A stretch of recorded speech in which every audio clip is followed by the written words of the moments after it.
Samantala, galing daw sa maruruming usok mula sa tambutso ng mga sasakyan ang malaking porsyento ng polusyon sa hangin sa Metro Manila.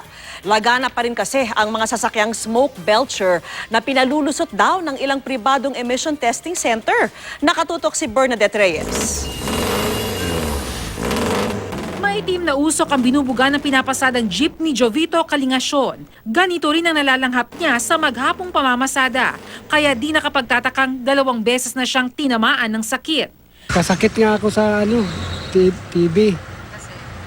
Dahil sa usok. Walang ibang trabaho, wala eh. Si Dames de Asis naman, gusto raw ipagawa ang kanyang karag-karag na sasakyan. Kaso, wala siyang budget. No choice tayo.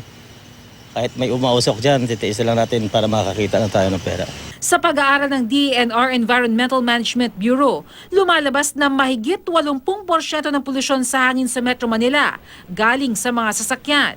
Said sa tuwing peak hours, umaabot sa 250 micrograms per normal cubic meters of air ang polusyon o mahigit doble sa allowable level na itinakda ng World Health Organization na 90 microgram per NCM. Ang kaso, sabi mismo ng DENR, may mga private emission testing center umano na namimeke ng resulta kaya marami pa ring pupugak-pugak at smoke belching na sasakyan sa lansangan. It's the corrupt PETCs that take the bribes. It's the corrupt PETCs that do the non-appearance and then they pay. They pay people in LTO. Kaya sa bisa ng isang department order ng DOTR, ililipat na sa kanilang dating trabaho ng LTO sa pag-otorisa at pag-monitor ng mga testing center. If the CAC issued to a car owner is void because